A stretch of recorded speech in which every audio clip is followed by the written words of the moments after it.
शुक्रिया तेजस्वी जी, शक्ति सिंह जी, मंच पर उपस्थित सब नेतागण, पत्रकार छायाकार बंधु। तेजस्वी जी ने भविष्य के बिहार का एक अमली जामा आपके सामने रखा। ये चुनाव है क्या और हम सब इकट्ठे क्यों हैं, हम केवल 2 मिनट लेकर आपको कहेंगे। ये चुनाव नई दशा बनाम दुर्दशा का चुनाव है। ये चुनाव नया रास्ता और नया आसमां बनाम हिंदू मुसलमान का चुनाव है। ये चुनाव नए तेज, नई तरुणाई बनाम फेल तजर्बे की दुहाई का चुनाव है। ये चुनाव खुददारी और तरक्की, जिसकी चर्चा आपने की, बनाम बंटवारा और नफरत का चुनाव है। जेडीयू, भाजपा, नीतीश बाबू, सुशील मोदी जी ने बिहार की पीठ में वार किया है। बिहार खुददार है, सब कुछ स्वीकार कर सकता है, धोखा नहीं। भारतीय जनता पार्टी के खिलाफ वोट मांगकर, जैसा आपने फरमाया, सरकार बनाई और फिर सृजन घोटाले के फेविकॉल से सरकार चलाई। ये वही भारतीय जनता पार्टी तो है जिन्होंने बिहार के डीएनए पर सवाल उठाया था, पर वो डीएनए की बात बताने वाले निर्मम बाबू या कुशासन बाबू, हम क्या कहें दोनों में से, वो अब डीएनए का नया मतलब निकाल पाए, और वो है दम नहीं आप में, कि वो भारतीय जनता डीएनए दम नहीं आप में, क्योंकि वो डीएनए का सही मतलब जो वो समझते थे वो उन्होंने हमें नहीं बताया था। ये लोग सिर्फ जबान नहीं, कलम के भी बेईमान हैं। कलम की बेईमानी से इन्होंने बिहार का ईमान लूटने की कोशिश की है।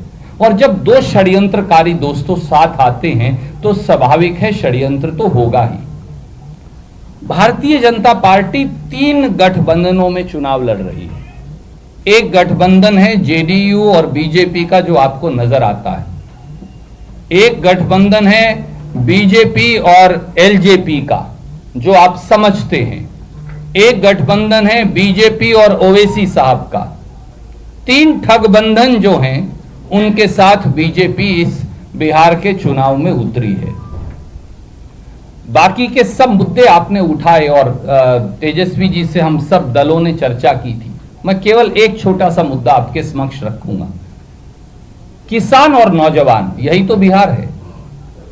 उसमें मजदूर भी आ गया, गरीब एससी-बीसी के हमारे भाई भी आ गए। खेती पर एक सुनियोजित तरीके से मोदी सरकार ने हमला बोला है। भारतीय जनता पार्टी की केंद्रीय सरकार देश की हरित क्रांति को हराना चाहती है, और बिहार का चुनाव कहीं ना कहीं इस यहां के किसान, मजदूर, गरीब, पिछड़े, दलित, वो सारे साथियों को इस षड्यंत्र को विफल करना है। इसकी शुरुआत भी नीतीश बाबू ने 2006 में की थी, जब एपीएमसी की मंडियां खत्म की थी। क्या मोदी जी और नीतीश बाबू ये बताएंगे कि अगर सारी मंडियां खत्म हो जाएं, अगर कुछ रहे ही ना, तो किसान को एमएसपी यानी न्यूनतम समर्थन मूल्य कैसे मिलेगा, कौन देगा और कहां देगा? 15.5 करोड़ किसान देश में हैं। एग्रीकल्चर सेंसस 2015-16 के मुताबिक, और अगर मुझे सही याद है तो 1 करोड़ 75 लाख के करीब बिहार प्रदेश में है। तो क्या आप उनके खेत में जाकर एमएसपी देंगे?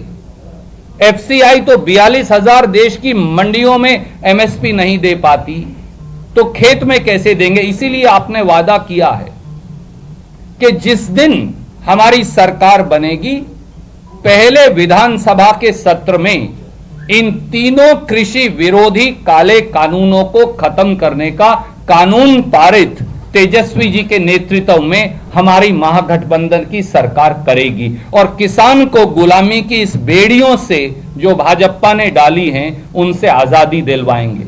पहली कलम से मंत्रिमंडल में नौजवान की और विधानसभा के पहले सत्र में किसान को इन बेड़ियों से मुक्त करवाएंगे। धन्यवाद। Comrade Shashi, CPI ML